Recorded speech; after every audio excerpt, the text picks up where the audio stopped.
Tout le monde. Ok. Brave Jean.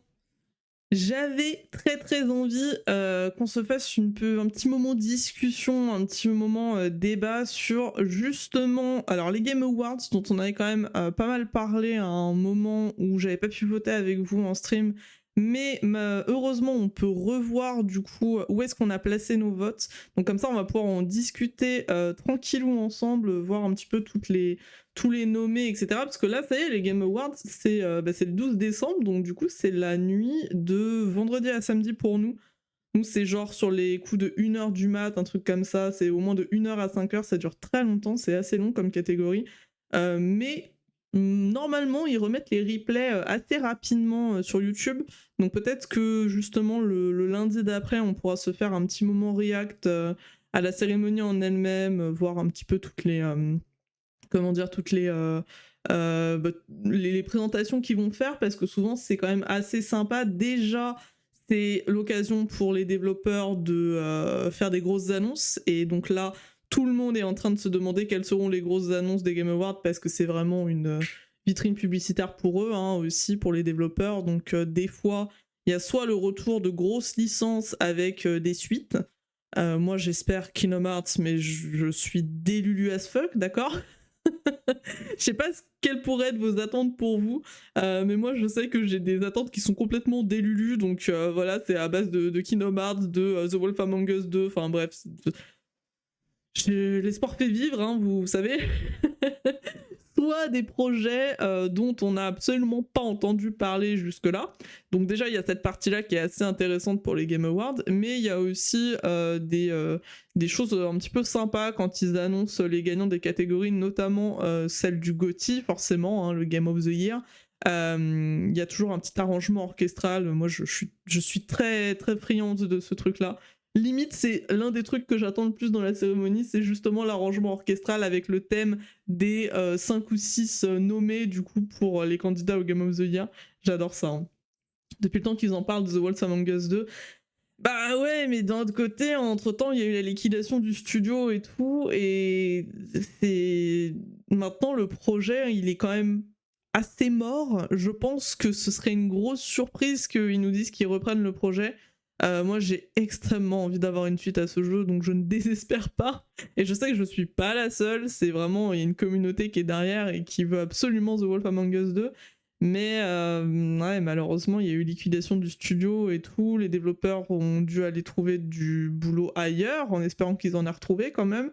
Déjà, il y en a une petite partie dans l'équipe de ceux qu'on fait Dispatch. Hein. Mais bon, je sais pas comment est-ce qu'ils doivent se démerder du coup pour que les droits du projet soient redistribués ailleurs. Je sais pas comment ça fonctionne. Je sais pas si c'est même possible qu'ils arrivent à reprendre du coup le projet là où il avait été arrêté. Mais j'espère sincèrement, parce que c'est vraiment un jeu. C'est un moment, il sort, il sera... c'est sûr qu'il y aura des gens au rendez-vous, quoi. Et il est tellement attendu, ce truc-là. Donc, braves gens, je vous propose qu'on fasse ça. Je vais aller me mettre sur le site des Game Awards, je vais aller me voir les catégories, là, et on va pouvoir en parler un petit peu ensemble. À défaut de pouvoir voter ensemble, vous allez voir ce que j'ai mis. J'avais voté de mon côté. Dispatch, c'est mon jeu préféré de cette année. Franchement, Dispatch, il a une place toute particulière dans mon cœur aussi. Et d'ailleurs, il a été nommé qu'une seule fois, je crois, dans les catégories des Game Awards, là, mais parce que aussi, il est sorti assez tard dans l'année. Et malheureusement, ça l'a pas trop aidé, je pense. Après, il a été salué dans beaucoup d'autres beaucoup d'autres cérémonies de cette industrie. Mais c'est juste que c'est vrai que celle qui est la plus connue et presque la plus médiatisée, c'est les Game Awards, quoi, malheureusement. Après, je le répète, hein, on le dit à chaque fois, mais cette cérémonie n'a d'importance que ce qu'on veut bien lui donner, bien sûr. Hein. C'est absolument pas représentatif de tous les avis des joueurs, etc. Déjà, c'est des votes qui sont faits par des jurys, principalement. Hein. Nous, en tant que joueurs, on n'a pas une énorme influence sur les votes, on en a une petite. Donc c'est pour ça qu'on nous propose de faire nos propres votes dans les catégories, mais l'influence finale reviendra du coup aux jurés qui seront présents durant cette cérémonie, et c'est beaucoup soit de professionnels du milieu, soit des journalistes aussi, parfois des journalistes qui n'ont pas grand chose à voir avec le jeu vidéo, on va pas se mentir quand même, hein. Donc c'est pas non plus représentatif de la globalité des communautés de joueurs et de joueuses, je pense. Donc des fois il y a des choix qui moi me paraissent complètement hasardeux, que je comprends pas forcément. Je prétends pas du tout être une experte, hein, mais je pense qu'il y a vraiment des fois où tu te dis bon, là ça a plutôt été fait pour la hype, on va dire, pour faire parler de soi, que vraiment pour être représentatif d'une catégorie. Donc attendez, voyons ça. Est-ce que je peux faire voir toutes les catégories? Ok, je vais me mettre là. Voilà, on va se mettre comme ça. Alors, combien de catégories? Je crois qu'il y en a 29 en tout. Alors, catégorie Game of the Year, bien sûr. Commençons par le meilleur, on va dire. Par le truc le plus attendu, bien évidemment. Donc, Game of the Year, en nommé, on avait bien sûr Clair Obscur Expedition 33, Death Stranding 2, Donkey Kong Bonanza de Nintendo, Hades 2, Hollow Knight Silksong, je suis très heureuse de voir qu'il n'est ne serait-ce que nommé, et Kingdom Come Deliverance 2, donc 6 jeux qui ont eu vraiment beaucoup d'impact cette année. Celui avec lequel je suis le moins familière, on va dire que c'est Donkey Kong, parce que les jeux Nintendo, souvent, j'y touche pas énormément, il est vrai, je suis pas une grosse cliente de Nintendo. À la limite, j'étais très cliente des Pokémon, du coup, parce que c'est Nintendo maintenant. Mais ça fait très longtemps que je n'ai pas joué à leurs jeux, par exemple les Mario, les Donkey Kong par exemple et tout. J'ai vu des gens y jouer, par contre c'est vrai que c'est un très bon jeu familial, donc ça me paraît justifié qu'il soit nommé. Par contre, on en a déjà parlé, si c'est Donkey Kong qui gagne le Game of the Year quand il y a des mastodontes comme ça à côté de lui dans la même catégorie, je trouverais ça scandaleux, hein. Parce que l'année dernière, on a déjà eu un jeu full familial qui a gagné, c'était Astrobot, du coup. Astrobot, pareil, un très bon jeu, mais de là à le mettre Game of the Year, les gars, faut pas déconner quand même. Je pense qu'il se base sur des critères d'accessibilité aussi, c'est-à-dire que plus le jeu est grand public, plus il va être avantagé dans les votes finaux, mais je suis pas sûre que ce soit vraiment rendre service à l'industrie que de se dire c'est les jeux les plus accessibles qui sont les meilleurs du coup. Parce que là par exemple si on prend Hollow Knight Silksong qui est un jeu qui est quand même assez niche, hein, c'est quand même une catégorie de jeu qui est assez compliquée aussi, donc c'est pas non plus donné à un joueur lambda qui touche à une manette une fois tous les 3 ans, hein, on va se mettre d'accord. Pour autant, moi j'ai trouvé le jeu excellent. Hades c'est pareil. Death Stranding, c'est un petit peu plus accessible, mais c'est quand même un jeu qui est très qui va pas plaire à tout le monde de par son scénario, de par son gameplay et tout. Il y a quand même des phases qui sont très tranquilles, c'est très contemplatif, donc c'est un très bon jeu, mais pareil, il va pas plaire à tout le monde. Clair Obscur, ça a été la grosse révélation de cette année quand même, et franchement, il a gagné énormément de supporters, on va dire. Mais à la base, c'est quand même du combat en tour par tour. C'est pareil, ça n'a pas plu à tout le monde non plus en termes de combat et de gameplay et tout. Et Kingdom Come Deliverance 2, c'est pareil, je ne l'ai pas fait. J'ai regardé quelques gens y jouer quand il était sorti au début de l'année, du coup. Mais je suis pas assez calé, mais je crois qu'il y a quand même pas mal de simulations. Simulation, combat, ce genre de choses. Enfin, le jeu est très beau en tout cas. Je me rappelle que ça m'avait assez surpris la qualité graphique du jeu. Donc là, oui, si on parle en termes d'accessibilité, le plus accessible ça va être Donkey Kong, qui est un jeu qui est très cool, très dynamique et tout, mais ça me ferait chier quand même qu'il gagne, j'avoue, par rapport à du Clair Obscur, à du Silksong, même Hades et tout. Je trouve qu'ils sont tous très méritants. Ça, par contre, je trouve que c'est 6 jeux qui ont. C'est des très bons candidats, donc c'est bien qu'ils aient été nommés. Mais voilà. J'ai voté Clair Obscur, mais je voudrais bien Silksong aussi. Ouais, bah ouais. Hein.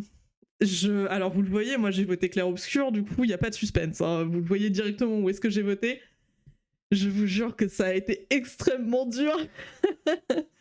Vous allez le voir de toute façon hein, dans les 29 catégories qu'il y a eu. Je crois que j'ai voté de façon assez équilibrée entre Clair Obscur et Silksong. Mais il y avait des fois où ils étaient tous les deux dans la même catégorie et je me suis dit vas-y. J'ai beaucoup voté Clair Obscur, cette fois je vais sur Silksong, mais parce qu'en fait je peux pas choisir en termes de plaisir et d'émotion. Ils sont vraiment au même niveau pour moi, quoi. Ils m'ont fait ressentir les mêmes choses et je peux pas les départager. C'est des jeux très différents, mais en termes de plaisir ressenti, ils sont équivalents dans mon cœur. Moi, c'est mes deux GOTY de 2025, c'est ces deux-là, quoi. Rien que la musique de Silksong, mais oui, mais la musique de Clair Obscur aussi, c'est ça le problème. Le problème, c'est qu'ils sont trop différents pour qu'on puisse les comparer, mais ils sont tous les deux excellents dans leur genre, donc la musique de Clair Obscur aussi est folle, mais ouais, vraiment, j'ai dû faire des choix très difficiles parfois dans les catégories. Donc là, Game of the Year, j'ai quand même été sur Clair Obscur. Clair Obscur qui a fait une vraie radia au fait hein, cette année, si vous n'avez pas suivi. Ils sont nommés dans 11 catégories différentes, je crois. J'ai plus le chiffre exact, mais c'est un truc entre 9 ou 10 ou 11, un truc comme ça. Sur du coup 29 catégories en tout, ils sont juste partout. Donc en fait, il y avait vraiment des fois où j'avais tellement voté Clair Obscur sur des catégories que je me disais, ah, c'est bon, faut en donner un peu aux autres, tu vois. Mais par contre, blague à part, je suis ravie pour eux. Hein. Le studio doit être hyper heureux, ne serait-ce qu'être nommé, sachant qu'ils ont reçu déjà plein de récompenses de plein d'autres cérémonies tout au long de l'année, là. Le fait d'être juste nommé, c'est fou. Et je crois que c'est le jeu qui a été le plus nommé à une année de Game of the... Enfin, de Awards, du coup. Le plus nommé de l'histoire des Game Awards.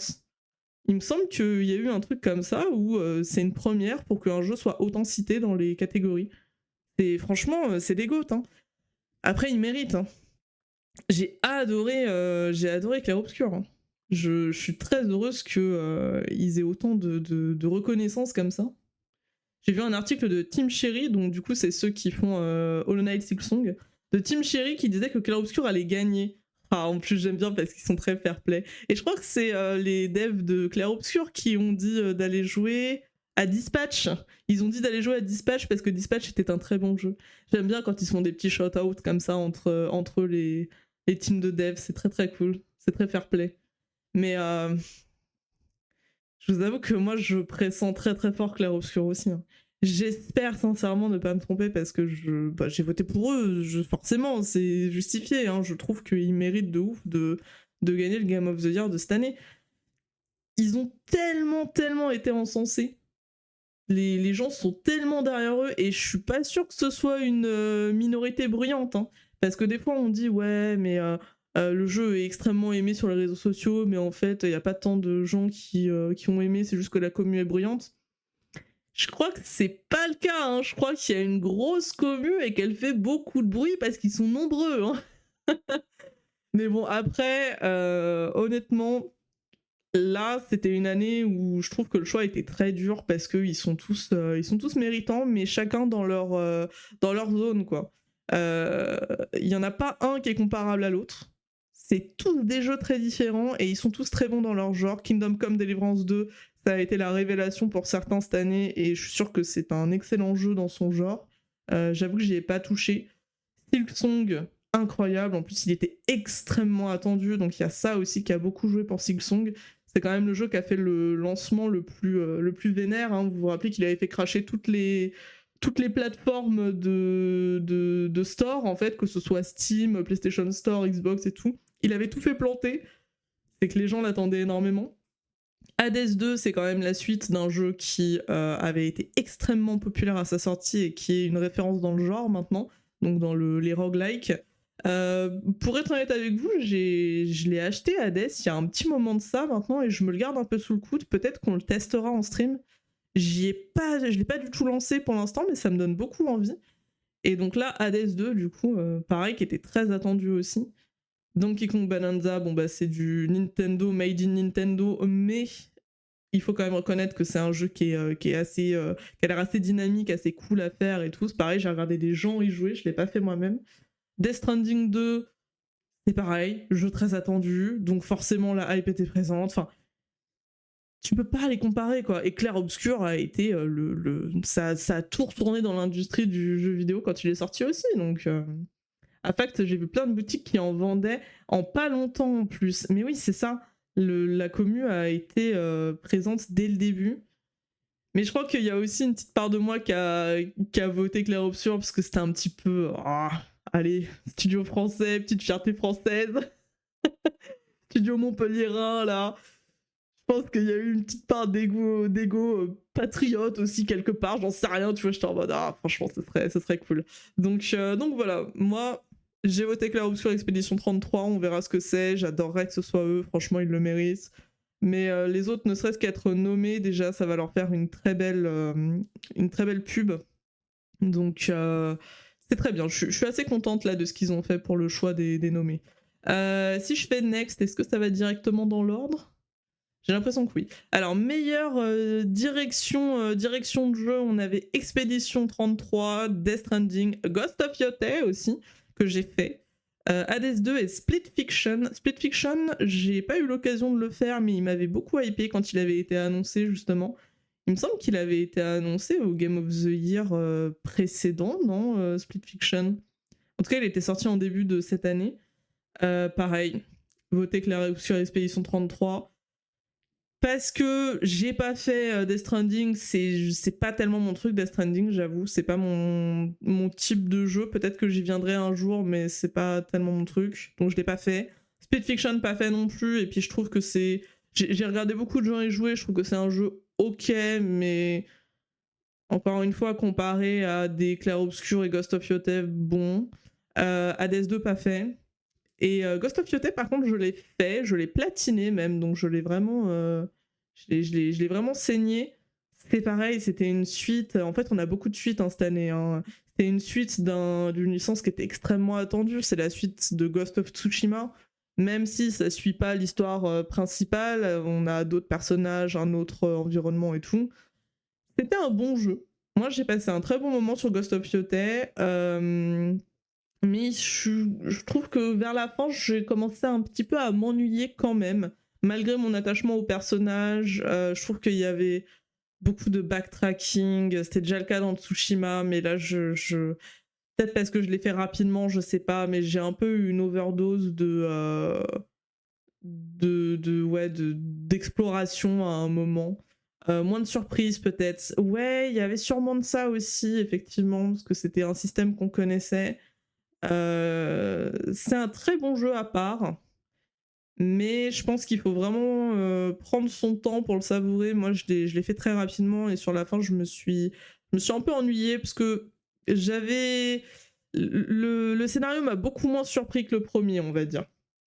Pourtant, il y avait plus de personnages qui étaient voire même un peu plus attachants, j'ai trouvé, que dans Ghost of Tsushima, alors que c'était déjà très attachant dans Ghost of Tsushima. Mais je sais pas, j'ai pas été très surprise sur la fin du scénario, sans spoiler ni rien. Hein. Alors que moi, ce qui m'avait fait ressentir beaucoup d'émotions dans Ghost of Tsushima, justement, c'était le retournement de situation finale. Donc ouais, ça a été un très bon jeu, mais je crois que globalement, j'ai pas énormément voté sur Ghost of Yotei dans les catégories où il était, parce qu'en plus, il est souvent justement mis en opposition à des Clair Obscur ou Silksong. Et du coup, il est un peu passé à la trappe pour moi. C'était un jeu que j'attendais beaucoup. J'ai passé un très bon moment dessus. Mais voilà, je pense que je le relancerai pas forcément. Je l'ai platiné, je l'ai saigné comme il fallait, et puis je suis passé à autre chose un petit peu, quoi. Et après, j'ai pris plus de plaisir sur voilà, du Dispatch, par exemple, ou autre, en termes de scénario. Donc, hop là, petit vote clair-obscur. Qu'est-ce qu'on a d'autre Best narrative. Best narrative, c'est dur, hein, mais pareil, Clair Obscur, Death Stranding, Ghost of Yotei, Kingdom Come Deliverance 2, là pour le coup je vais pas pouvoir argumenter, je l'ai pas fait. Silent Hill F, qu'on a fait sur cette chaîne, qui était extrêmement surprenant sur la fin. Vraiment extrêmement surprenant. Mais en termes d'émotion, rien qui bat Clair Obscur, encore une fois pour moi. Hein. Je suis... Il y a vraiment des moments où c'était dur de voter. Mais on a vécu des moments de fou sur Clair Obscur, donc ouais, non, meilleur narratif Clair Obscur. Là, s'il m'avait mis Dispatch dans cette catégorie, par exemple, ça aurait été très compliqué. Je suis pas sûre que j'aurais voté Clair Obscur. Alors que Dispatch est pas forcément très surprenant, mais la façon de raconter l'histoire est par contre très agréable, j'ai trouvé. Alors que Clair Obscur, ouais, ce qui a été fou, c'était les retournements de situation entre acte 1, acte 2, acte 3, ils étaient quand même très très forts. Silent Hill F a eu un scénario qui était très cool. Je l'ai pas du tout vu venir la fin du scénario, donc c'était très bien. Ghost of Yota, on en a parlé déjà, les deux autres je les ai pas faits. J'en sais rien. Mais encore un vote pour Clair Obscur, hein. C'est... meilleure direction artistique. Ah, meilleure direction artistique. Clair Obscur Expédition 33, Death Stranding 2, encore une fois, ils sont énormément nommés. Hein. Ghost of Yota, Hades 2 et Hollow Knight Silksong. J'ai voté pour Hollow Knight. Et cette fois-ci, certes, le choix a été dur parce que direction artistique, c'est quand même très subjectif. Mais c'était quand même particulièrement beau, le Night Silksong. Hein. Ça a été un peu dur parce que j'ai aussi été beaucoup en extase sur les paysages de Clair Obscur 33, mais c'était... J'ai vraiment eu un truc hyper... J'étais vraiment dans l'émotion avec Silksong, je sais pas comment vous dire ça. Peut-être parce que c'était des graphismes un peu cartoonesques et tout, en 2D, tout ça. Ça me changeait de ce que j'avais un petit peu trop l'habitude de voir avec les jeux type Ghost of Yota et autres. Et je trouve qu'ils ont été audacieux. Tandis que Clair Obscur, Death Stranding et Ghost of Yota, aussi jolis soient-ils et aussi innovants soient-ils, j'avais moins de surprises en termes de graphisme. Hades 2, je suis sûre qu'il est magnifique aussi, mais moi ça a vraiment été Silksong. Hein. Silksong cette année avec la richesse de la carte, on va dire, la richesse des paysages et tout, j'ai trouvé ça trop bien. Donc j'étais obligée de voter Silksong. Obligée. Voyons voir, quoi d'autre meilleure musique. Silksong pour la meilleure musique. Ça a été dur. Encore une fois, c'est les deux mêmes, c'est toujours les deux mêmes. Donc on avait Christopher Larkin pour Hollow Knight Silksong, Darren Korb pour Hades 2, Lorient Testard bien sûr pour Clair Obscur Expédition 33, Thomas Ottawa pour Ghost of Yota et Woodkid et Ludwig Forssell pour Death Stranding 2 on the Beach. Les musiques de Clair Obscur, je les écoute autant que les musiques de Silksong en perso. C'était compliqué du coup. Mais... l'épicness des musiques de Hollow Knight Silksong, surtout que j'ai aussi pris en compte dans mon vote les musiques de Hollow Knight premier du nom, du coup. C'était aussi fait par Christopher Larkin, qui était aussi un banger de ouf, et là je trouve qu'ils ont fait des musiques qui étaient encore plus sublimes pour Silksong, donc en fait il y a eu une marge de progression qui était incroyable. Pour moi, il n'y a pas une seule musique de ratée dans Hollow Knight Silksong, voilà, je vous le dis. Je les écoute très régulièrement. Je les trouve incroyables. Lorient Testard, on est tous d'accord que Lumière, c'est the musique de l'année pour le monde du jeu vidéo, d'accord ? Tout le monde a chanté Lumière au moins une fois, ça y est, on l'a vu dans des cérémonies et tout. Ils font des concerts maintenant qui ont l'air incroyables. Tout le monde se jette dessus et c'est bien mérité. Mais ça reste un genre de musique qui est un peu particulier. Et des fois j'avais un peu l'impression que j'ai écouté une musique de Clair Obscur, je les ai un peu tout entendues. Si vraiment je dois grossir le trait, parce qu'il y en a qui sortent du lot bien évidemment, mais je me ferai pas non plus des journées entières de Clair Obscur, alors que Hollow Knight, je trouve qu'il y a une diversité de ouf, donc bon. Hollow Knight pour moi. Vraiment Hollow Knight, mais c'est dur. T'as l'impression d'en punir un quand tu votes pas pour lui, mais c'est pas ça, il faut faire des choix. Voyons voir, qu'est-ce qu'on a d'autre ? Meilleur design audio. Alors cette fois-ci, Hollow Knight n'était pas là, du coup j'ai été voté pour Clair Obscur bien sûr. On a Battlefield 6 aussi, Death Stranding 2, Ghost of Yota et Silent Hill F. C'est beaucoup les mêmes noms qui reviennent à chaque fois. Hein. J'ai hésité, très honnêtement, avec Silent Hill F du coup, parce que là c'est le design audio, donc ça veut dire que c'est l'ambiance sonore plus que les musiques. Silent Hill a toujours été très doué pour les ambiances sonores. Enfin, c'est le cas depuis le début de leur licence. Là, on l'a un peu redécouvert avec les remakes, du coup, donc le remake du 2 et Silent Hill F qui est sorti cette année. J'ai franchement hésité, mais je trouvais que dans Clair Obscur, on avait un accompagnement musical qui avait quand même fait beaucoup à l'ambiance. Donc j'ai préféré faire du Clair Obscur 33.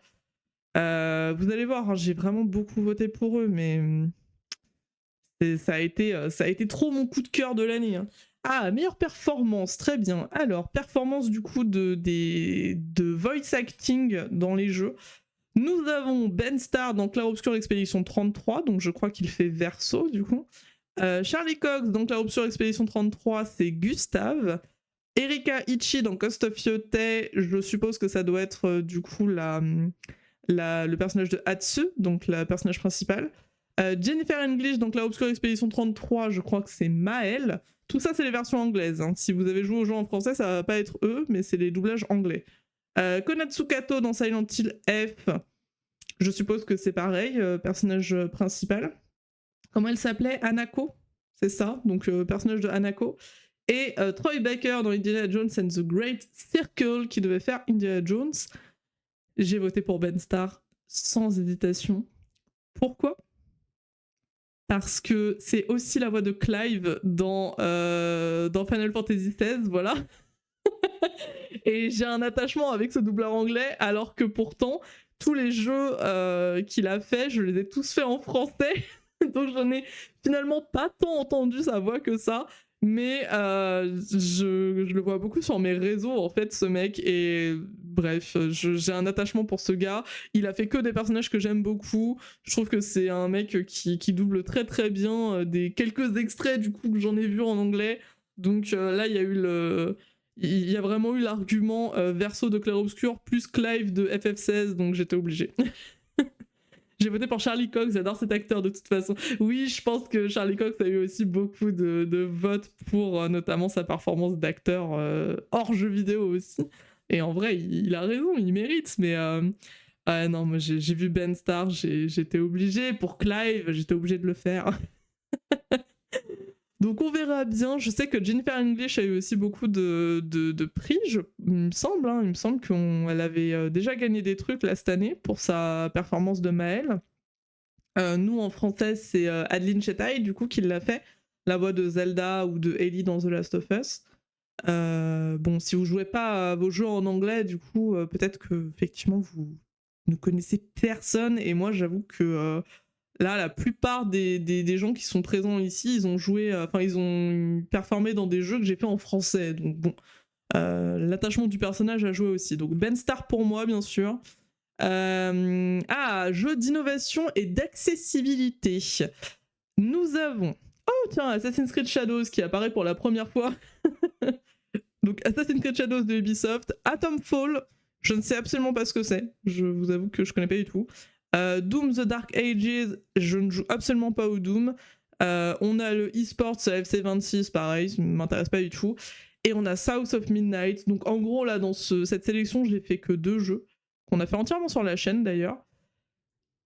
Assassin's Creed Shadows était ok, mais franchement, il m'a pas marqué plus que ça. Il a eu le mérite d'arriver à une période où on n'avait pas trop de trucs à faire sur la chaîne, donc du coup, on a fini par le faire en entier ensemble. Mais j'ai pas été hyper transcendée par l'histoire non plus, même si c'était sympa. South of Midnight, par contre, ça a été l'une de mes meilleures découvertes de cette année, je pense. J'ai voté pour South of Midnight aussi. Franchement, une de mes meilleures découvertes, vraiment un bon top 10, je pense, South of Midnight. Donc, bien sûr, j'ai été extrêmement heureuse de voir qu'ils avaient été nommés tout court. En plus, dans la catégorie accessibilité et autres. Donc, petit vote sur South of Midnight, le jeu était incroyable. Jeu d'impact, 2e nomination pour South of Midnight, on a Consume Me, je connais pas du tout, mais les dessins ont l'air très rigolos. Deathpelote, je connais pas non plus. Lost Records, Bloom and Rage, je ne connais pas, désolé. Je n'ai pas fait tous les jeux de cette année. South of Midnight, du coup, pour sa 2e nomination. Et Wonderstop, les gars, encore une fois, j'étais ravie de voir qu'il y avait Wonderstop. Wonderstop, c'est un jeu qu'on a découvert ensemble dans une semaine découverte, justement. Une semaine où on faisait des démos. J'ai adoré ce jeu. Je l'ai pris un peu plus tard, je l'ai acheté un peu plus tard, grâce à toi, Nono, d'ailleurs, parce que je l'avais d'abord fait une première fois, du coup, sur la chaîne. Nono l'avait découvert à cette occasion. Finalement, un peu plus tard, tu m'as dit « Ah tiens, j'ai acheté Wonderstop, j'ai commencé à le faire, il est très cool. » Du coup, tu m'as aussi donné envie de l'acheter à retour et j'ai fini par le faire aussi. Donc on s'est double influencé. Je crois que je suis à une bonne dizaine d'heures de jeu du coup sur Wonderstop. Je l'ai pas totalement fini, mais j'ai passé un très bon moment dessus. Donc j'étais juste contente qu'il soit là. Donc pour le coup, j'ai plutôt fait Wonderstop que South of Midnight, mais je suis juste heureuse que les deux aient été montrés dans ce top-là, enfin dans cette catégorie-là. J'ai pas encore fini, mais j'adore. Ouais, le jeu est très sympa, un Wonderstop, les gars. Petit jeu chill sur la métaphore du burn-out, en fait. Et tout est raconté dans un univers fantasy où on tient un salon de thé et il faut faire des bonnes commandes, du coup, avec les guerriers et les magiciens qui viennent découvrir cette auberge. Sauf que c'est pas du tout fait d'une façon classique en mode il faut que tu te dépêches de faire des commandes, machin et tout. En fait, le jeu est extrêmement axé sur les relations entre les personnages. Tu vas découvrir les histoires de tout le monde et tout. Et du coup, tout ça est fait sur le fond d'un problème principal qui est le burn-out, les attentes de la société, la pression sociale ou professionnelle, ce genre de trucs. Je trouve que c'est extrêmement bien raconté. Les personnages sont très attachants, le jeu est très mignon, très joli en plus. Et j'ai été vraiment touchée par ce jeu, donc voilà. Petit vote pour Wonderstop, c'était obligé. Meilleur jeu, alors les ongoing, ça veut dire les jeux qui ont enfin, qui sont toujours en cours en fait. Vous savez, c'est les mises à jour tous les mois. Par exemple, Genshin est un jeu ongoing. Les jeux qui fonctionnent avec des systèmes de saison plutôt que un jeu qui sort en étant déjà terminé. Donc nous avons Final Fantasy XIV bien sûr, Fortnite, Helldivers 2, Marvel Rivals et No Man's Sky. Je vous cache pas que je ne joue à aucun de ces jeux, hein, très honnêtement.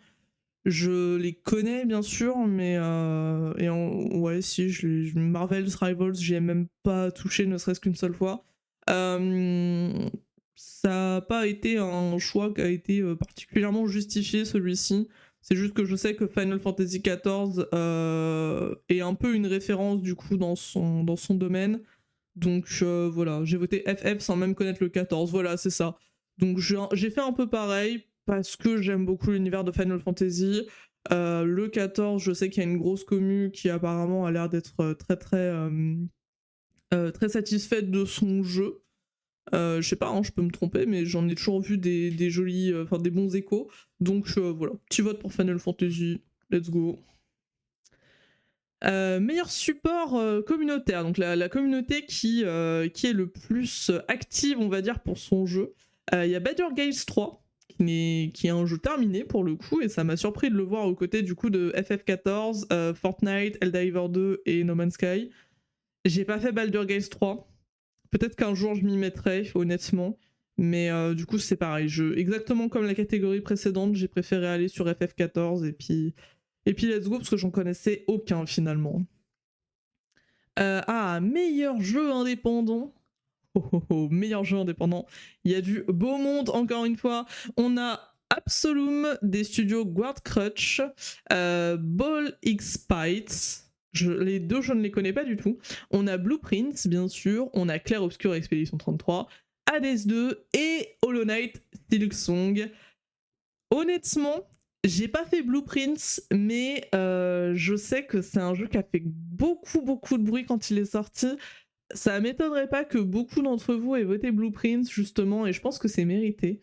J'ai même pas regardé trop de gameplay dessus, parce que vu que c'est un jeu avec beaucoup d'énigmes et tout, je me dis que si je veux le faire un jour, regarder des gameplays maintenant, je vais me spoiler les solutions de tous les niveaux. Donc j'ai vraiment pas envie d'être influencé. J'exclus pas le fait d'y toucher à un moment. Donc je pense que c'est effectivement un très très bon jeu, donc c'est très cool qu'il ait été nommé. Mais j'ai pas voté pour, je l'ai pas fait, hein, voilà. Blueprint c'est sur ma liste de souhaits, bah voilà. Je pense que on est plusieurs, soit on y a déjà joué, soit on attend d'y jouer. Donc bon, j'ai pas voté pour lui, mais peut-être qu'il aurait influencé mon vote autrement si je l'avais fait. Clair Obscur Expedition 33, bien sûr, ça fait partie des jeux indépendants, hein, même s'il est très impressionnant. Hades 2, Hollow Knight, bon, j'ai été sur Hollow Knight.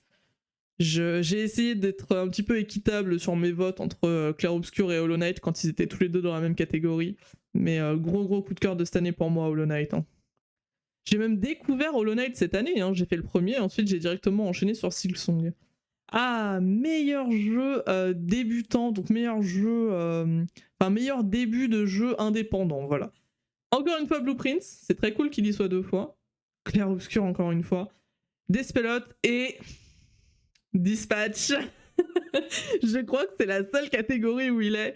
Là, les gars, c'était Dispatch tous les jours. Désolé Clair Obscur, désolé Blueprints, Despelot, je sais pas ce que c'est, mais c'est le seul endroit où il est. Il faut absolument que Dispatch gagne au moins un truc. Donc, bien sûr, Dispatch tous les jours, j'ai même pas réfléchi. Sur ce coup, j'ai même pas hésité. Hein. C'était Dispatch et c'est parti.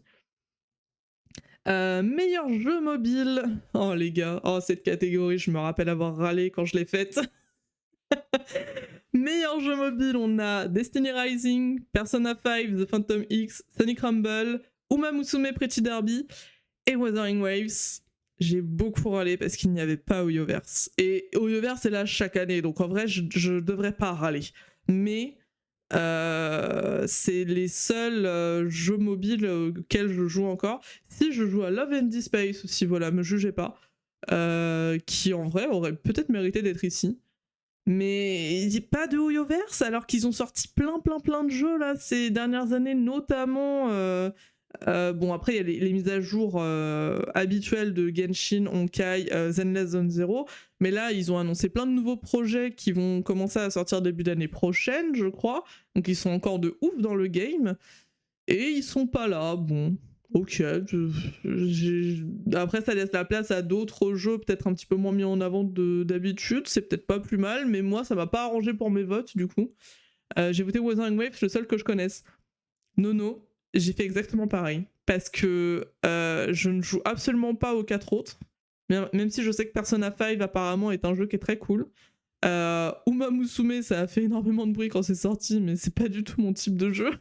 Enfin, si, type de jeu, si, mais le jeu ne m'intéresse pas du tout. C'est littéralement des meufs qui font des courses de chevaux parce que ce sont des femmes chevaux.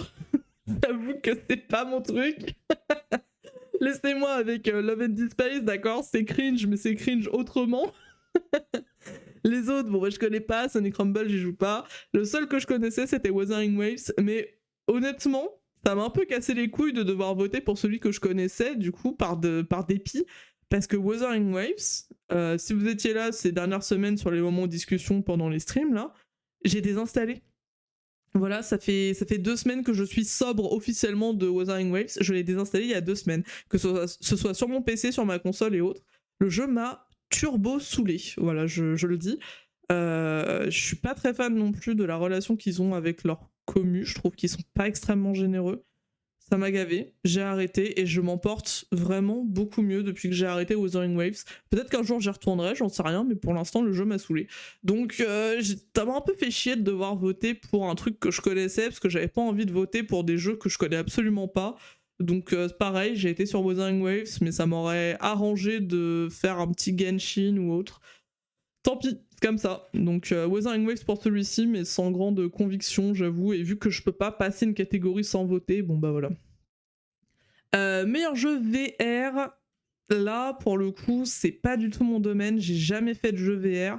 On a Alien Rogue Incursion, Arcane Age, Ghost Town, Marvel's Deadpool VR et The Midnight Walk. J'étais un peu tentée d'aller sur Deadpool parce que j'aime beaucoup l'univers de Deadpool, mais je n'ai rien vu de ces jeux en fait. J'ai même pas vu de gens y jouer ni rien. Pourquoi est-ce que j'ai été sur The Midnight Walk? Parce que je me rappelle avoir vu un trailer de ce jeu et ils ont un système, tout est en stop motion en fait. C'est un peu comme, vous savez, de la pâte à modeler, genre Wallace et Gromit ou Frankenweenie ou ce genre de truc. Donc je me rappelle qu'ils étaient très... comment dire? Très... ils sortaient vachement du lot, graphiquement parlant et en termes de technique. C'est tout ce qui a motivé mon vote finalement. C'est parce que je me rappelle que le trailer m'avait beaucoup marqué, le fait que tout soit fait en stop motion comme ça, donc voilà.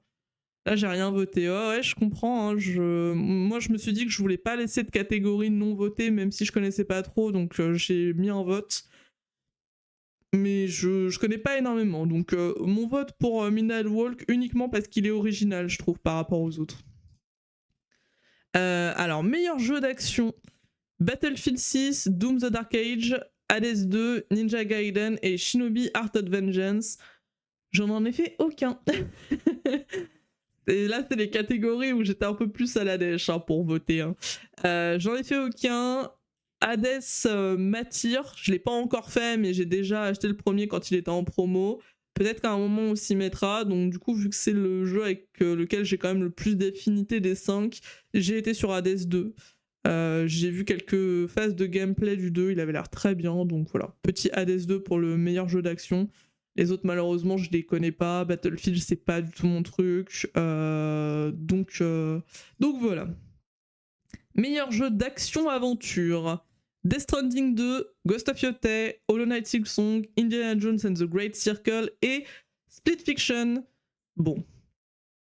J'ai bien sûr Silksong. En fait, c'est simple. Si Silksong est là tout seul, je voterai forcément pour lui. S'il est en compétition avec Clair Obscur, des fois je peux voter Clair Obscur parce que j'hésite entre les deux. Mais s'ils sont tout seuls dans leur catégorie, ça va être Silksong ou Clair Obscur. Voilà, c'est... Il n'y a pas de secret. Est-ce que je vous ai dit que j'avais aimé ce jeu? Bon, j'ai pas fait. J'en ai 3 que j'ai pas fait là non plus, même si je les connais bien parce que j'ai regardé beaucoup de gens y jouer. Indiana Jones, pareil, le jeu avait l'air très joli, très cool et tout, je l'ai pas fait. Split Fiction, le jeu est très sympa, mais en gros, il faut des potes pour jouer et moi pour l'instant, je l'ai pas fait non plus parce que j'ai pas de potes. Voilà. Ghost of Yotei, je me suis un peu ennuyé sur la fin, donc bien sûr, Hollow Knight Silksong tous les jours. Best RPG, on a Avowed, Clair Obscur Expedition 33. Rappelez-vous de ce que je vous ai dit juste avant. Hein. Kingdom Come Deliverance 2, Monster Hunter Wilds et The Outer Worlds 2. Bon, est-ce que j'ai vraiment besoin de justifier mon choix sur celui-ci? Nono, je pense connaître ton vote aussi pour celui-là. Hein. Monster Hunter Wilds, ça a jamais été trop mon truc, les Monster Hunter. Pourtant, j'ai essayé en perso, mais pas tellement mon truc. Outer Worlds, jamais essayé, mais ça ne m'attire pas non plus. Avowed, pareil. Avowed, en plus, je crois que il a été beaucoup critiqué quand il était sorti. Je crois qu'il y a une vraie commu qui est derrière eux, mais il a été majoritairement assez descendu. Ça m'attire pas forcément. Donc oui, bien sûr, Clair Obscur Expedition 33. Hein. Allez, le chat est d'accord. Allons-y. Continuons. Meilleur jeu de combat. On a 2XKO, je suppose que ça se prononce comme ça. Capcom Fighting Collection 2, Fatal Fury City of the Wolves, Mortal Kombat Legacy Collection et Virtua Fighter 5 Revo World Stage. J'en connais aucun. C'est pas mon truc, les jeux de baston non plus. Je me suis dit, il faut absolument que je vote pour toutes les catégories. Donc il y a des fois, je vais être un peu osbeul, tant pis. Mais là, c'est pas ma catégorie non plus. De XKO, c'est jeu de Riot. Je ne savais même pas qu'ils l'avaient fait. Donc du coup, les personnages de League of Legends notamment. Bon, je vous avoue que j'ai voté Capcom parce que Capcom, voilà. J'ai vraiment pas de justificatif sur celui-ci. Hein. J'ai Capcom, oh tiens, Resident Evil, Léon, allez hop, j'ai voté à cause de Léon Kennedy, voilà, c'est de sa faute. Vous vous en prendrez à lui, pas à moi. Meilleur jeu familial. Donkey Kong Bonanza, Lego Party, Lego Voyagers, Mario Kart World, Sonic Racing Cross Worlds et Split Fiction. J'ai un peu hésité sur celui-ci. Je sais que le Mario Kart World a l'air incroyable, mais personnellement, j'y ai pas encore touché parce que j'ai la flemme de payer la Switch, machin et tout. Enfin, c'est pas que j'ai la flemme, c'est que je ne peux pas me la payer de toute façon. Donc j'y ai pas touché. Sonic Racing Cross Worlds, j'ai vu que le jeu avait l'air aussi assez incroyable, mais bon, tout ça, ça reste du jeu de course en gros.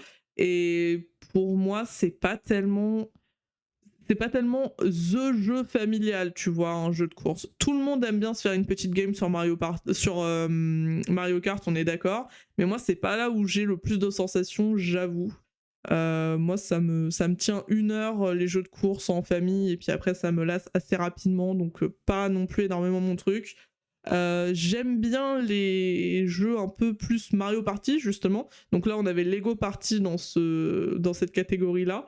Mais finalement, j'ai été sur Split Fiction. Split Fiction, j'ai trouvé que de ce que j'en ai vu, c'était vraiment toute une histoire de A à Z. Le truc était très imaginatif et tout.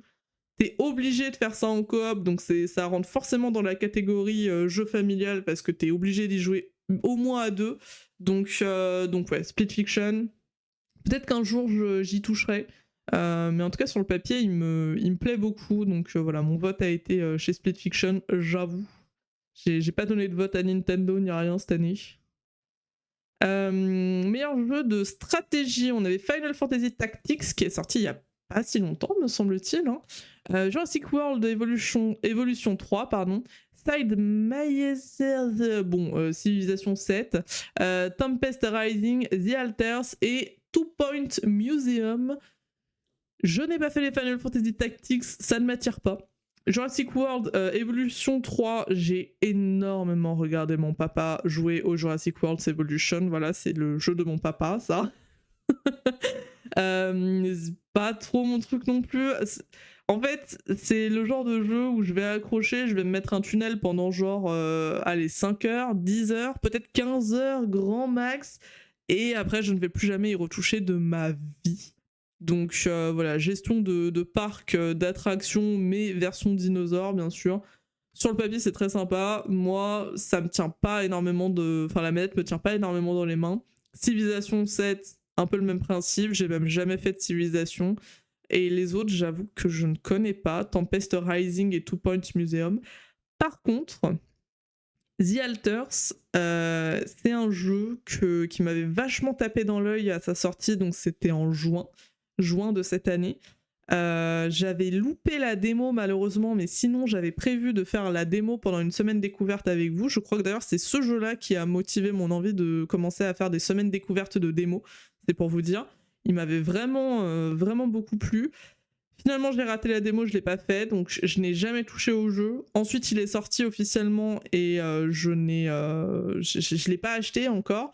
Et là, j'ai vu qu'actuellement, il était en promo sur Steam. Je crois qu'il est à genre 20 balles. Franchement, je pense que je l'achète dans la semaine ou la semaine prochaine. Et il y a moyen qu'on se fasse un peu de The Alter sur cette chaîne parce que c'est vraiment un jeu qui m'a attiré. Donc forcément, j'ai voté pour lui. C'était le jeu avec lequel j'avais le plus d'affinité. J'ai un peu hâte de vraiment mettre mes mains dedans du coup, mais en attendant je ne changerai pas mon vote, ce sera pour The Alters. Voilà, je trouvais que le principe était très sympa. Voilà, petite exclue sur, sur le moment des votes. Meilleur jeu de sport ou de course, eSport FC26, j'avoue que j'en ai rien à péter, hein, pardonnez-moi. F1 2025, c'est pareil, j'en ai rien à foutre. Mario Kart Worlds, Rematch et Sonic Racing Cross Worlds. Bon, le truc avec lequel j'avais le plus d'affinité, c'était un petit Mario Kart, quoi. Tout le monde, enfin, la majeure partie des gens ont touché à un Mario Kart dans leur vie, dans les soirées entre potes et tout. C'est le classico-classique, ça fait plaisir à tout le monde, ça te remplit 1 heure dans ta soirée, donc voilà. J'ai voté Mario juste comme ça. J'avoue que j'ai un peu fait pareil, c'est... Voilà quoi, Mario Kart ne réinvente pas grand chose non plus d'une année sur l'autre, même si celui qui est sorti cette année a fait grand bruit, parce que il était aussi très très attendu. Moi j'avoue, c'est pas mes méga hype les Mario Kart et tout ça, donc bon, il a été voté, mais voilà. Meilleur jeu en multi, on a Arkriders. Je pense qu'il a eu beaucoup de votes, Arkriders. Hein. Il y a moyen que ce soit le gagnant de cette catégorie. Hein. Battlefield 6, Elden Ring Night Rain, Peak et Split Fiction. Ah, c'est intéressant ça, parce que entre le moment où j'ai voté et le moment où on fait ce stream, j'ai repris les Elden Ring. Enfin, j'ai repris Elden Ring tout court. Je vais bientôt essayer de me prendre le DLC parce que ça y est, j'arrive à la fin du premier. Et à terme, j'aimerais bien me faire Elden Ring Night Rains. Donc là, voyez-vous, j'ai voté Peak parce que j'ai passé des soirées de fou rire à regarder des streamers et tout y jouer et ça a l'air extrêmement drôle. Je trouve que ça a vraiment rassemblé beaucoup de commus cette année, Peak, c'est pour ça que j'ai voté. J'ai presque envie de changer pour Elden Ring Night Rain, mais honnêtement, je l'ai pas encore fait. Je l'ai pas encore fait et quand je le ferai certainement en solo et non pas en multijoueur. Donc, on va garder mon vote sur Peak. Arkriders, c'est pas mon type de jeu, mais il explose là ces derniers temps. Il y a moyen que beaucoup de gens aient voté pour Arkriders. Peut-être le gagnant de cette catégorie, on verra. Battlefield 6, il est sorti, je crois qu'il a pas tellement convaincu. Donc, bon, et pareil, pas mon type de jeu. Et Split Fiction qui se retrouve là encore une fois, mais bon, vu que j'avais déjà voté pour eux une fois, je suis partie sur Peak. Écoutez, Peak, je trouve qu'il y a eu quand même beaucoup de streams faits par des créateurs de contenu cette année qui justement encourageaient l'interaction entre les joueurs et c'était très cool, c'était très marrant. Donc let's go pour Peak. Meilleure adaptation, A Minecraft Movie, Devil May Cry sur Netflix, sur Netflix, on va articuler, c'est mieux.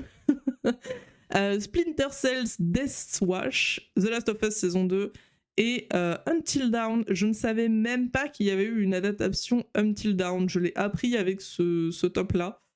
J'ai pas été voir le film Minecraft, mais bon, est-ce que c'est l'adaptation de l'année? Je suis pas sûre. Je suis vraiment pas sûre. Il me semble que c'était l'année dernière, ils avaient mis le film Mario, du coup. Je crois que j'avais voté pour le film Mario, il me semble. J'ai un flashback, parce que j'avais vraiment kiffé le film Mario. Bon, Minecraft, voilà, c'est pas le film de l'année, je pense. The Last of Us saison 2, j'ai pas du tout aimé. Il me semble qu'on en avait parlé. Hein. Je surkiffe la licence des The Last of Us en jeu. J'avais trouvé la saison 1 du coup de l'adaptation ok. J'ai pas du tout aimé ce qu'ils ont fait avec la saison 2. J'ai trouvé que c'était n'importe quoi en termes d'écriture de personnages. Enfin, j'ai pas retrouvé mes personnages auxquels je m'étais attachée dans le jeu en fait. Donc tout mon respect aux acteurs et tout ça. Hein, c'est vraiment pas contre eux, mais j'ai pas du tout aimé l'écriture qu'ils ont fait de la saison 2, donc j'ai pas voté. Malgré mon attachement pour The Last of Us. Devil May Cry est sur ma liste des animés à rattraper, donc j'ai voté, voilà. On m'en a dit du bien, j'ai des amis qui ont regardé, qui m'ont dit que c'était trop cool, qui m'ont conseillé de le regarder, donc du coup, c'est sur ma liste des trucs à voir, je ne l'ai pas encore vu, mais j'en ai eu des très bons échos, donc du coup, je me suis dit, allez, un petit Devil May Cry, un petit animé, en plus ça fait plaisir, donc voilà. Qu'est-ce qu'on a d'autre? Le jeu le plus anticipé. Ne nous faisons aucune illusion sur qui sera le grand gagnant de cette catégorie, braves gens. Bien sûr que tout le monde a voté Grand Theft Auto 6, c'est sûr. GTA sera le gagnant de cette catégorie, il n'y a aucun doute là-dessus. En face, on a 007 First Light, franchement, le trailer était très bon, il m'intrigue assez ce 007. Pourtant, c'est pas un jeu vers lequel je me dirigerai instinctivement. Marvel's Wolverine, j'en ai pas trop entendu parler, mais pourquoi pas. The Witcher 4, qui lui par contre me hype beaucoup, je l'attends de pied ferme, mais rien ne pourra dépasser ma hype pour un nouveau Resident Evil.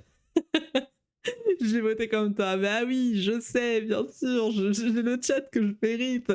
Non mais, braves gens, l'argument de Léon Kennedy, hein, Est-ce que vous avez vu... Alors Nono, toi je sais que oui du coup, mais... On en avait déjà parlé du fait que Capcom gardait énormément sa promo sur Resident Evil Requiem parce que tout le monde pressentait qu'il y avait un Léon qui était censé arriver et finalement Capcom n'a pas du tout orienté sa promo sur Léon, qui du coup commençait à faire douter les gens en mode mais est-ce qu'il sera vraiment là, est-ce qu'il sera vraiment pas là, parce que c'est quand même un personnage qui est phare dans la série et c'est le fan favorite, donc c'est sûr que s'il l'annonce, ça va franchement influencer les ventes. Moi, j'aime énormément la licence Resident Evil, mais j'ai aussi un attachement particulier pour Léon. Hein. Je pense que si on m'enlève Léon, je pense que si on m'avait enlevé Léon quand j'ai découvert Resident Evil, en fait, j'aurais peut-être pas accroché à la licence. Je suis d'abord restée pour Léon et après, je me suis ouvert au reste de l'univers et je pense que je suis pas la seule qui a fait ça dans cet ordre-là. Donc, les gens commençaient un peu à douter qu'il y aurait un Léon dans RE9. Là, PlayStation a enchaîné les bourdes.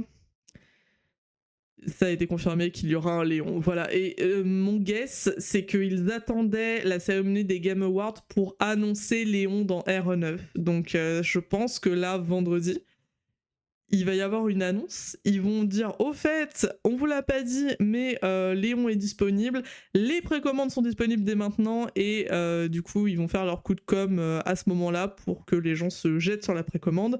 Je pense qu'ils le gardaient au chaud, mais en fait il a été leak un nombre incalculable de fois depuis, donc personne ne va être surpris. Ou en tout cas vraiment beaucoup moins de monde que ce qu'ils pensaient. Bon, ça va pas influencer leur vente pour autant, hein, parce que du coup les gens sont juste contents que le personnage soit présent dans le jeu.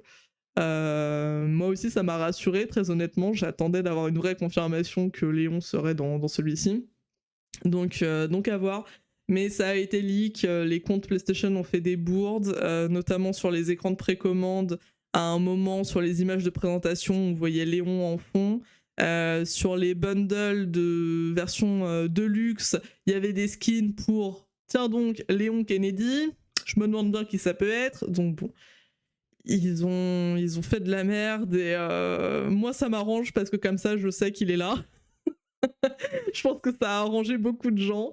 Nono qui dit je n'aurais pas joué sans Léon, bah voilà, je pense que c'est un peu pareil. Donc on verra. Mon guess, c'est qu'ils se sont réservés l'annonce pour les Game Awards. On verra s'ils le font vraiment ou pas. Mais oui, moi, ma hype est 100% présente pour Resident Evil. C'est le jeu que j'attends le plus de 2026 pour l'instant. Il sort début 2026 et j'ai très très hâte. Il sortira en février.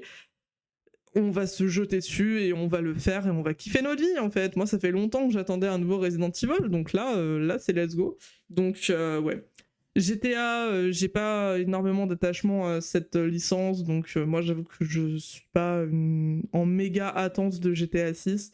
Mais bon, soyons réalistes, la majeure partie des gens attend GTA 6, donc je pense que ça va être les grands gagnants, et c'est pas grave. Moi j'ai mis mon petit vote sur RE9, et voilà, je suis contente. Et Witcher 4 que j'attends beaucoup pour le coup aussi, mais lui je crois qu'il est même pas prévu pour 2026, je crois qu'il est même aux alentours de 2027. Il n'y a pas de date particulière encore, mais en tout cas il est pressenti pour bien plus tard.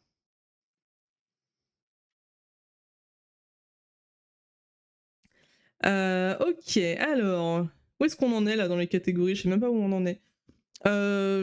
Content Creator of the Year, je vous avoue que je ne connais personne. Enfin, c'est pas que je connais personne, c'est que je les regarde pas. Genre, je connais KXNat de nom, Moist Critical, machin et tout, mais honnêtement, on va pas trop s'attarder dessus. J'ai juste voté Sakura Miko parce que je trouve que son avatar était cute. Je ne la connais absolument pas. Je ne sais pas quelle est cette créatrice de contenu. C'est des créateurs majoritairement américains, je crois. Donc bon, voilà, je n'ai pas, je ne connais pas ces personnes. Tout ce que je voulais, c'est de ne pas voter pour quelqu'un de problématique. J'espère que Sakura Miko n'est pas problématique. Voilà, c'est tout. Meilleur jeu e-sport: Counter-Strike 2, Dota 2, League of Legends, Mobile Legends Bang Bang et Valorant. Pareil, c'est pas des jeux auxquels je joue très honnêtement. Je pense que League of Legends, je pense que ça va être serré entre League of Legends et Valorant. J'ai voté Valorant. Encore une fois, c'est un vote où il n'y a pas eu énormément de réflexion derrière, donc ne nous attardons pas trop dessus. Pareil, athlète d'e-sport. Je ne connais personne. Je vais passer plus rapidement sur ces catégories, parce qu'en fait, j'ai juste voté parce qu'il fallait voter, hein, très honnêtement. J'ai vu que c'était un joueur de LoL, je me suis dit, bon, allez, pourquoi pas. Team eSport, c'est pareil. De nom, je connaissais que la Team Vitality, j'ai voté pour Vitality. S'il y avait eu la K-Corp ou les trucs comme ça, j'aurais été sur la K-Corp, mais il n'y a pas, donc Vitality. Est-ce que c'est tout?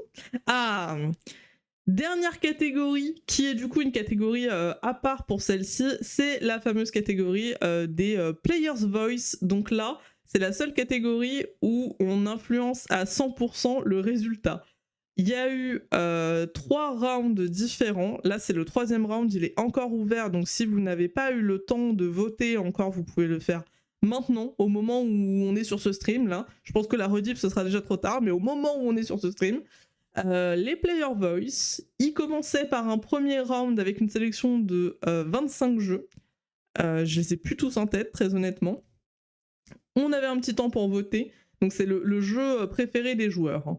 On avait un petit temps pour voter, ils clôturent le premier round, ils ont ouvert le 2e round un jour plus tard. Là, il restait plus que 10 jeux, du coup, dans cette sélection. Donc dans ces jeux-là, donc il y avait Clair Obscur, enfin voilà, il y a tout cela, là, je sais plus qui y avait d'autres, je crois qu'il y avait Kingdom Come, il devait y avoir Death Stranding, des jeux de ce genre. Ils ont clôturé le 2e round. Là, c'est le 3e et dernier round qui s'est ouvert hier, je crois. Hier ou vraiment dimanche soir, à tout casser. Donc, encore une fois, ils ont comment dire, réduit les possibilités. Les 5 derniers concurrents à ce titre de Player Voice, du coup, donc award des joueurs, hein, littéralement, sont Clair Obscur Expedition 33, qui a passé du coup toutes les sélections, Dispatch, Genshin Impact, Hollow Knight Silksong et Wuthering Waves. Les gars, pour une fois, je connais tout et j'ai joué à tout très longtemps.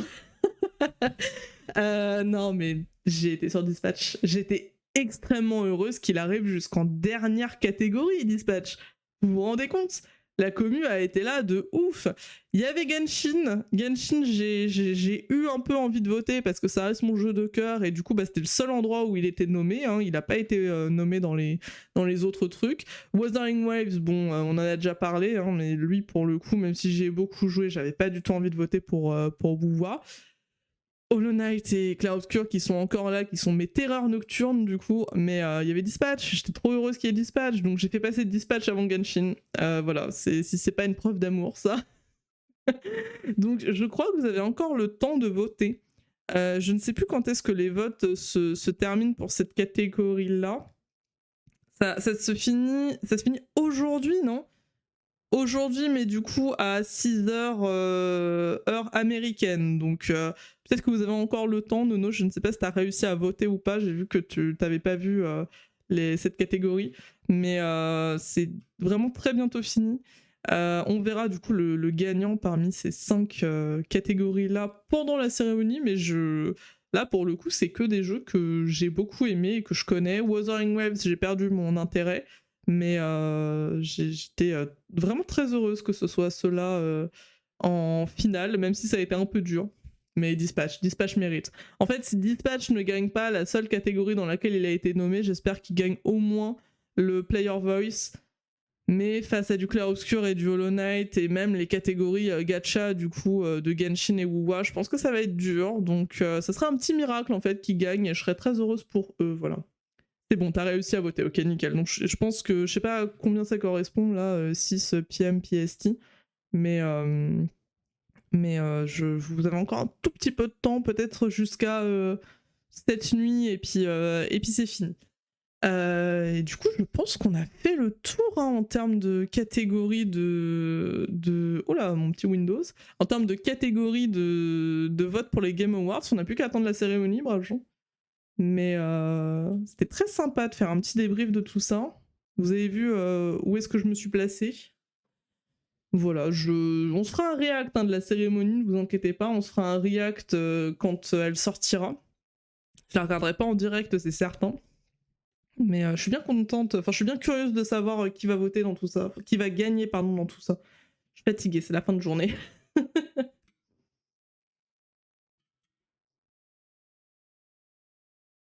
Ah ouais, il y a des gros poissons hein, là en termes de choix à faire. Pour une fois, ça a été une année très riche, hein, 2025. 2024, je trouve qu'on avait été un petit peu malheureux. Il y avait eu des grosses sorties, mais elles étaient quand même assez rares dans justement la quantité vraiment très grande de jeux qu'il y avait eu en 2024. J'avais pas eu énormément de hype. Moi, ça avait été Black Myth Wukong, vraiment mon GOTY 2024, qui n'a pas gagné, qui a perdu face à Astrobot, et je l'avais un peu mauvaise. Là, 2025, on a eu d'énormes propositions, je trouve. Je crois que c'est l'année où j'ai joué au plus de jeux différents, toute année confondue. Je suis un peu sortie de mes zones de confort aussi en essayant plein de trucs et j'ai été extrêmement récompensée, ne serait-ce que pour Hollow Knight Silksong que j'ai adoré, enfin même le Hollow Knight premier du nom. Dispatch, je suis ravie qu'il soit sorti aussi cette année. Donc ouais, les choix commençaient à être compliqués parce qu'il y a eu juste de très bonnes propositions et des fois c'était des propositions dans des catégories très différentes. 2026, je crois qu'on a encore beaucoup de choses qui nous attendent aussi. Là, on est sur une pente très très cool. Hein. On va avoir beaucoup de choses à faire, donc je suis ravie. Voilà.